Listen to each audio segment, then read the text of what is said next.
I don't know, I think it might be illegal at this point to say Happy New Year on January 19th, but Happy New Year to everyone. I think this fits in pretty well with our 2023 outlook and to-dos. Those of you who are watching today obviously see that this is the first in our webinar series that we're going to start with our channel incentives, to-dos for channel incentives, sales contests, and employee rewards. If you're not already familiar, we also have two more parts of the series coming up in early February. February 2nd will be our to-dos for incentive travel, followed by February 9th, our to-dos for meetings. So we will follow up with a registration link to everyone who is in attendance today. If you'd like to join us for those, we would love to see not see your smiling faces, but you could see ours. And I am your host and your driver today. I'm Rachel Butts, BrightSpot's Director of Marketing. But we also have our esteemed panelist, Mike May, who's the president of BrightSpot and a past chairman of the IRF, the Incentive Research Foundation. Thank you, Mike, for joining. Yes. And Kelly Coons, who is our Director of Incentive Programs. She is a past president of Site Texas and currently sits on the Communications Committee for the IRF. So welcome to the two of you. Thanks, Rachel. Thanks for being with us. And in addition to our panelists, we would love to hear from those of you who are in attendance. So we do have a Q&A section on the bottom of your screen. So if you feel free to ask a question anytime during today's presentation on anything we cover or just any random incentive question you might have for our panelists, we'll get to those at the end. And finally, we have an audience poll, so your participation begins now. I'm going to go ahead and set this poll live for everyone. But as we're doing an Outlook webinar today, we want to just gauge everyone else's opinion on whether we think sales reps are more focused, less focused, or similarly focused as 2022. So we'll go ahead and launch that for y'all. You'll take a moment to answer that poll for us. See as we race to the finish here. We have any predictions from our panelists? I don't think anybody will predict. Well, I shouldn't sway the audience. I will be intrigued if anybody picks the first one, that people are more focused. All right. Well, with that, we will go ahead and set this bad boy live.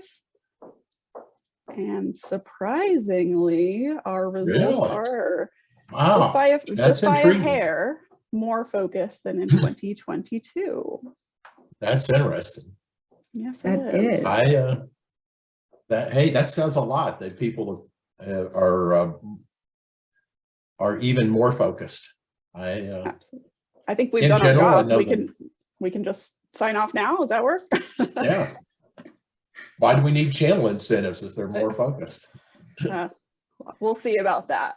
But well, they're just, there's so much going on in the marketplace that competes for attention. Maybe it's a January effect. That's good. That's really intriguing. Absolutely. Well, we'll help to increase that focus even more. Yes, it's that focus. That focus is a great segue to the list of to-dos that we'll cover today. But more focus, less or the same, these all still apply as we move into 2023.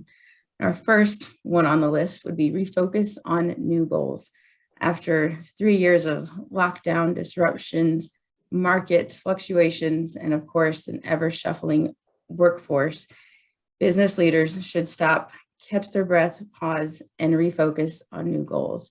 Ask questions like, are our goals still right? Are they still current? Are they still accurate given where the business is now as opposed to where it was before?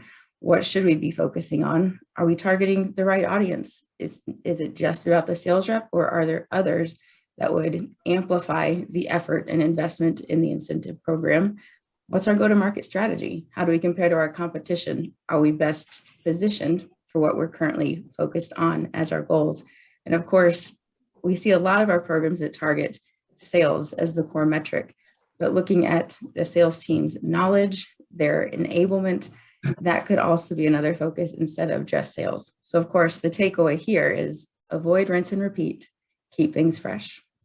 Hey, Kelly, I think, well, there's so many things here that hadn't even intended to say, but team knowledge, I know we're increasingly seeing a lot of emphasis on enablement, on learning.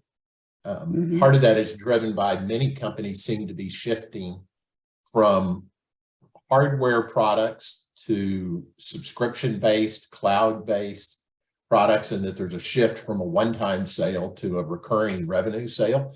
And with that, it's a different sales process. So enablement of the sales reps. And then, the other reason I think we started here is that last slide. There's been so many things that have caused distractions. There's been labor shortages in the market that have caused teams to be stretched a little thin.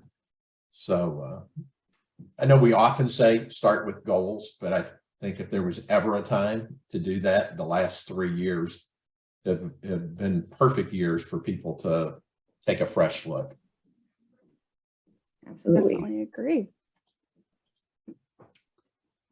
All right. So sales contest to engage and recognize. And once upon a time, I heard a great line from a sales coach that said, sometimes a sales rep just needs to know they can succeed. And I think putting a contest out there symbolizes that the sales leadership believes some group of people can succeed, and therefore they're putting this contest out there. But with the great reshuffle, the great resignation, some tried to flip it positive and say the great attraction. But there's been a lot of shuffle even within existing companies where people have changed roles, changed responsibilities. Companies have reorged, and every CEO knows that talent is their number one concern because it affects all those lists of things: sales, service, expertise, the customer experience that they're delivering. So it's a great time to double down on recognition and, even some sort of contest just to insert a little bit of fun into the marketplace, as well as the word we've been talking about a lot today, focus. Those contests, even if it's just a quarterly spiff, can sharpen the focus on what you believe people ought to be doing, as well as interject some fun into their daily routine. And this one is something that struck me. It was actually the 22 outlook. IRF just released its 23, and it said some of these same things, but the way it's occurred in the 22 outlook was even stronger. That said, there was an increasing focus on attracting talent, as we just said, and then also an increasing interest in competitive incentives. And something that we've been talking to our clients about is keep a focus on what we call the soft benefits. So the hard benefits might be ROI, or year-over-year sales increase, or number of units sold, but soft benefits are the things like the emotional feelings, engagement, relationships with sales reps, the sales reps' feelings towards the company, their attitudes. So more of those things that are driving the psychographics than the hard financial ROI. And again, several IRF studies have shown that companies have been putting increasing interest on these soft benefits because the soft benefits are what drive retention and engagement. Great stuff. My favorite thing about that whole slide is, I didn't tell you this, Mike, but it's the threat at the top: engage or else. Yes. Quite the takeaway. So our next tip is about channel rep recruitment. So often, our clients ask us, what can I do to grow my channel? And so in turn, we work to grow their channel program. We know that internal sales teams are incredibly distracted. There's more work than ever on their plates due to the shifting workforce that Mike just mentioned, maybe the occasional reduction in force. And of course, we know that external channel sales teams can be very disrupted, fragmented, segmented, because there's so much coming their direction at any given time. The other thing that we all know to be true is the strongest form of marketing is word of mouth. So that's where refer a friend type programs, enrollment bonuses, sign up incentives can play such a key role in helping to grow a channel program and an internal sales program as well. We have clients that have added those into new programs to give them a quicker ramp, but also long time programs just to re-engage and bring in new fresh faces. Kelly, you know, we've also seen maybe a corollary to this, which is just a new enrollment incentive. I remember once a client did something where I think they offered the equivalent of about a $25 enrollment incentive, but the first place that anybody could redeem was around a $50 level. So even that $25 reward didn't immediately have a hard cost unless that enrollee later sold something. But I keep reading more and more here about the importance of referral and building your list. And one of the things we always say, and I've heard you say it many times, Kelly, is the beauty of getting them enrolled is it establishes a one-to-one communication link between the sponsoring company and the rep, so you don't have to go through an intermediate level channel organization to communicate directly to the reps. Absolutely. That one-to-one connection in a two-tier model is absolutely clutch. You know, as long as I have the mic, again, one thing I would add here onto it, you said, Mike, is communication. Communicating directly with that channel rep one-to-one is clutch, but also utilizing every single communication channel possible is also key. Love it. All right. Well, the next one, this has been a trend that has really fascinated me over the last few years, and that is the trend of simplification. Back in, I think if IRF first published some studies in 2017, and then they refreshed them again, I believe in 2019 and maybe again in 2021, entitled What Top Performing Companies Do Differently. And they looked at about 3 different metrics to establish what were top performing companies. And I think they had to have double-digit sales increase or double-digit increase in stock price. They had to have above market retention. And there was a third one. But what they then did is did some big data analysis of those companies versus all other companies to see what were those factors that were causing the top performing companies to perform better. And of course, there were some things that you would expect, like that they use incentive programs, or whether that be channel incentive or incentive travel, like a President's Club trip. You know, there were other things like senior management believing in incentives or prioritizing training. But one of the things that was surprising to me and to the IRF was that this idea of simplification was a key success driver, particularly simple rules and simple communication.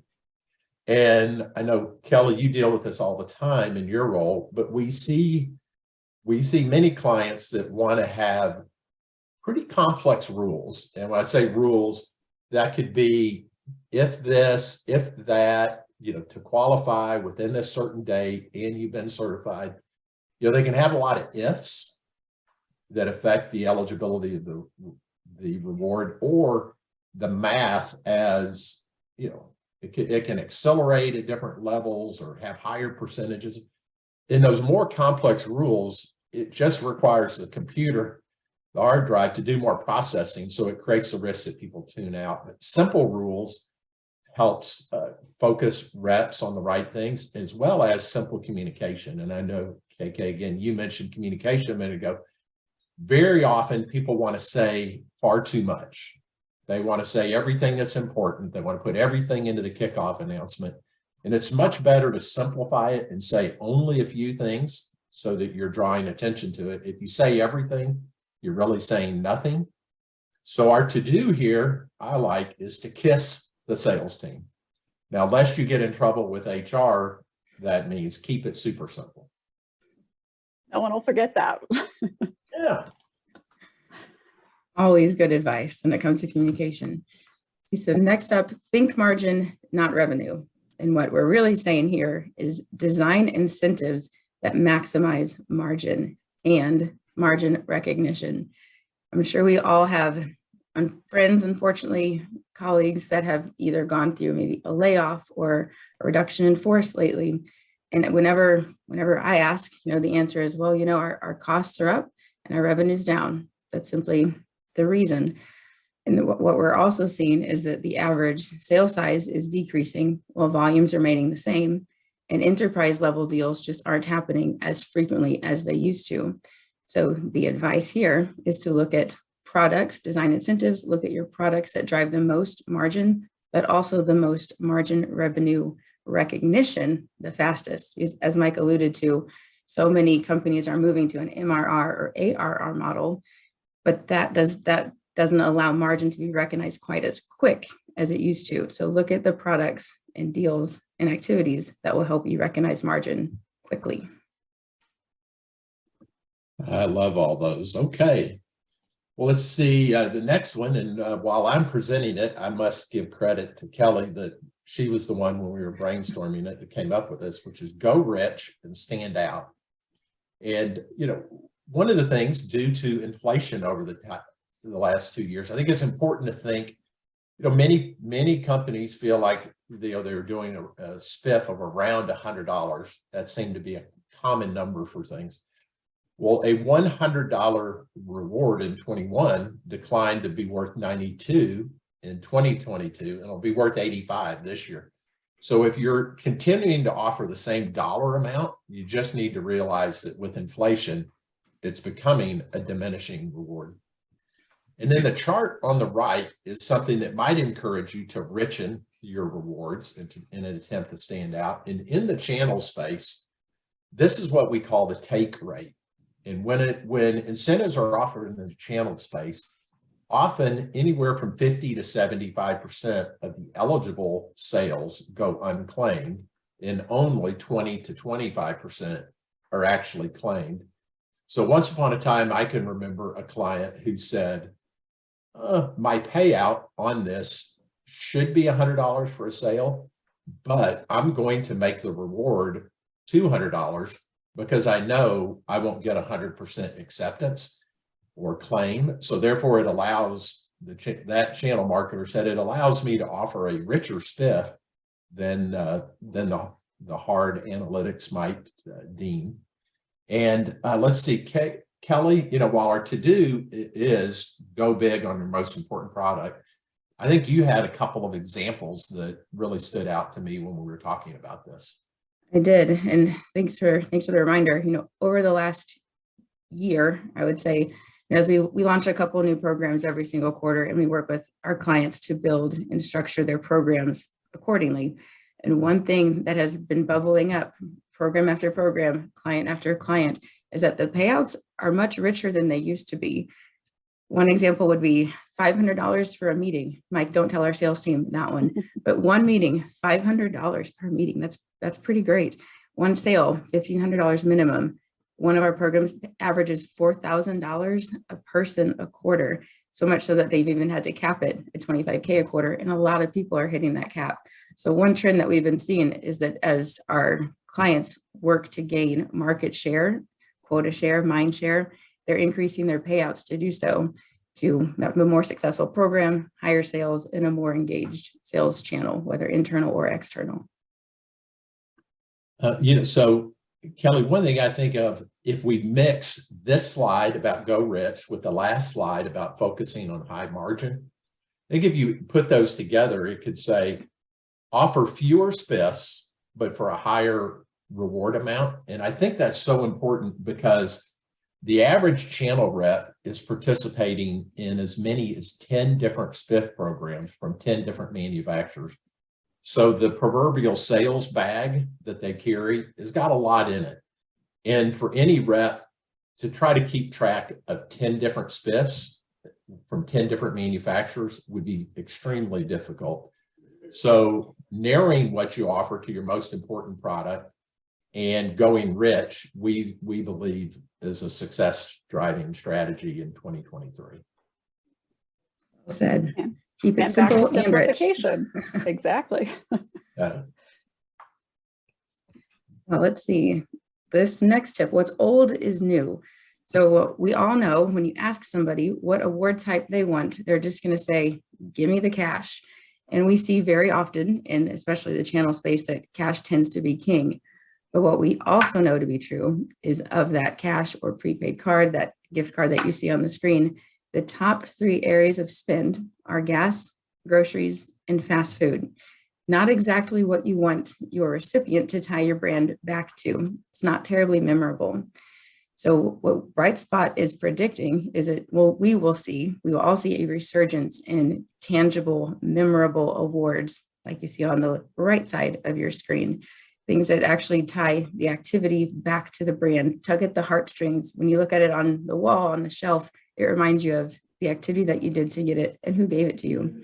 So our recommendation would be to reconsider merchandise and single merchant gift cards as opposed to the open loop that you see here. Those single merchant gift cards being your Williams-Sonoma, your Home Depot, things that at least have more of a one-to-one connection than a open loop gas, groceries, and fast food type card. And if I'd even be so bold, I would say you can combine them and have an overlay program. If we can't quite kick the cash, consider an overlay that will allow you to promote and include multiple award types to satisfy all.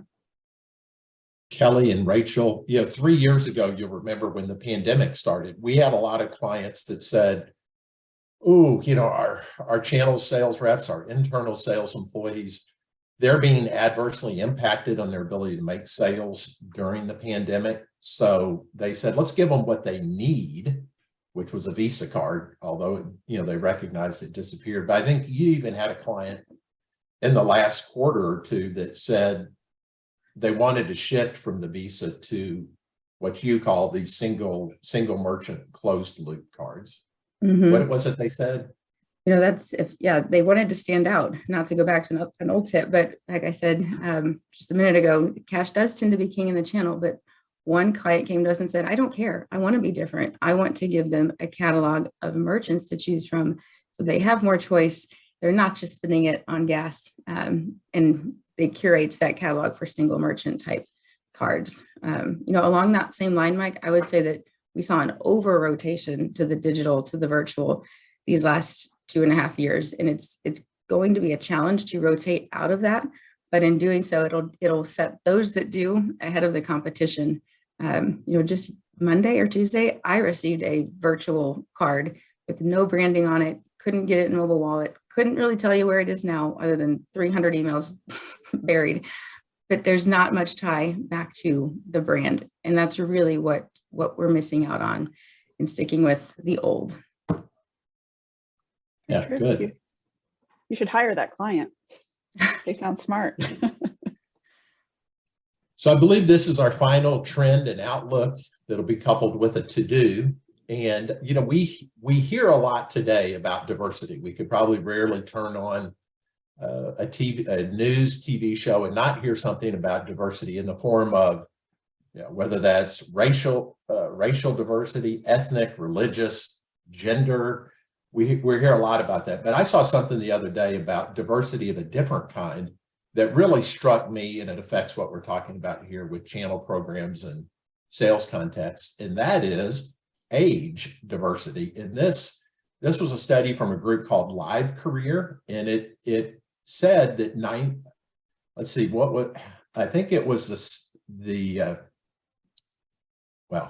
that 90, 80, well, sorry, I'm trying to do math in my head. Let's just go with what the slide says. 89% were saying that the generational diversity was something positive and that it gave a chance to learn from a new generation. And, we probably all remember 2 or 3 years ago when the millennial generation became the largest slice of the workforce. And so now, the millennials are the largest. I'm on the very, very tail end of the baby boomer generation and have just a little bit of gray hair. But what I like, if I was designing a contest, may be different from many of the millennials that we all work with. So it's very important to learn from one another and to rethink not our preferences, but to get outside of our age box, get up and think about the generational diversity of the target audience.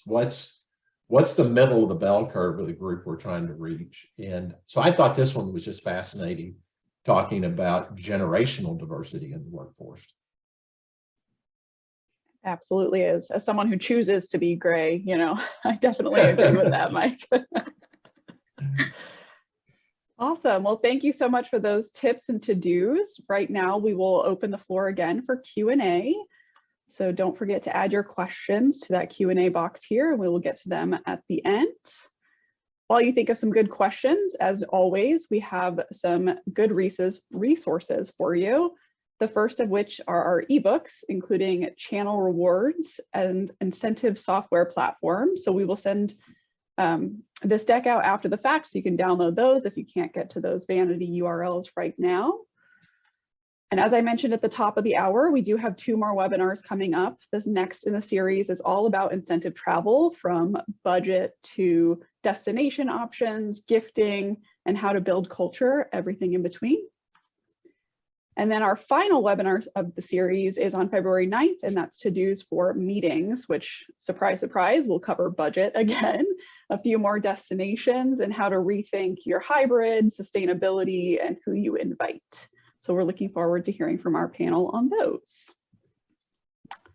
All right, and we do have a couple questions that came in here, so I will just shoot them off. The first one is, what most incentivizes channel reps, cards or merchandise, or both? And which is the better experience for the recipient? Good question. Most incentivizing awards. What do we think? Well, I'll lob an answer out there. I think mixing it up. I'm a big believer in whatever you did last year, do something different this year. Whatever you did, last quarter, do something a little different this year. And just to mix it up, because everybody's different, and they're giving them something fresh causes people to peer in a little bit closer and see what's going on. I would agree with that. And small technical difficulty for a second. What I love about your answer, Mike, is it also lends itself to promotability, mixing it up, but also give them something to talk about, something different, something to promote. And, something else I'd say, while we've talked a lot about channel incentives, some of our focus here today is employee sales contests. And I think if you had employee programs, HR and sales leadership would say, I don't ever want to do a visa, because they already have a variable cash compensation program in the form of commissions. So they would lean towards merchandise and gift cards. In the channel space, where that employee-employer relationship doesn't exist, Visa cards are definitely the most prevalent, but as KK pointed out, they disappear on gas, grocery, and fast food. So we are starting to see a little bit of a switch on those. Good questions. We have another one coming up as well, and that is, what are your ideas on diversifying incentives for the up and coming Gen X? Great question. Great question. One thing a trend that we're seeing with that generation in particular is they value choice greatly. They also value experiences and something sustainable, something that gives them a cause and a purpose. So those would be our predictions for what we'll see that generation needs. But Mike, I'm curious what you would add. Yeah, it's experience is definitely what comes to mind first. The challenge is sometimes some of those experiences, whether it's driving a race car or skydiving or an experience that's tied to travel, some of those may get up to $250. So it can be hard if you just have a small spiff. But things, I even think mixing in some dining cards at nice restaurants could be a way to offer a different type of experience outside of that visa, but yet it still offers some freedom of choice. I know I'll say this too. One of the things we did, we take our own medicine, offering internal incentive programs and recognition programs. And with some that we've offered, we've seen in the last year or two a big increase in redemptions for Lululemon, which is, it strikes me as a unique merchant that the industry didn't talk about 10 years ago. And we put Sephora in and have seen a lot of redemptions for those two, which is interesting to me that they aren't redeeming for Amazon, but that they're picking something that they, they've obviously given it some pre-thought. Definitely. I would say that definitely leans towards the younger generation too, Mike. So we're on it. And with that, we Yeah. are at our recap. Hey, could we cover one more, Rachel? Can we, although people can Yes, quit we whenever they are want. at time, so. Yes, so we'll be quick. But there was one question I saw about, beyond higher payouts, what are ways to increase loyalty in the channel, which is I love, because you don't want to create a bidding war, but I think it goes back to, trying to mix things up, or, giving them something like even the rewards that we talked about a minute ago, when it's apparel or dining or sporting goods, something that gives them a unique way, because those gift cards, people probably visualize what they're going to do, even though they could do the exact same thing with a Visa. The visualization doesn't occur. So I think that leads to the loyalty. Mike, there's one thing I would add quickly. But outside of higher payouts, one thing that people value the most is having a voice, and a survey that solicits feedback on what they truly want and need costs close to nothing. There's a lot of value in that as well. All right. Well, I don't want to get in trouble with our moderator, so I'm going to go fast. But the recap, we said focus and refocus on new goals. What's really changed? Ask yourself what's changed over the last few years. Create some fun with contests that engage. Look at recruitment or enrollment to broaden your lists. Simplify everything as much as you can. Think margin, go rich. And then look at going retro and bringing something back, and then think outside your age box with generational diversity. But with that, I know I would thank everybody that shared a chunk of their day.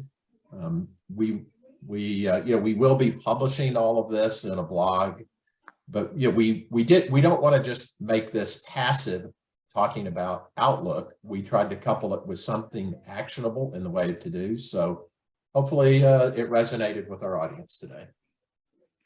I hope so. Thank you both very much. And thank you everyone for attending. Take some time out of your day. Thank you for having us, Rachel. Have a great 2023, y'all.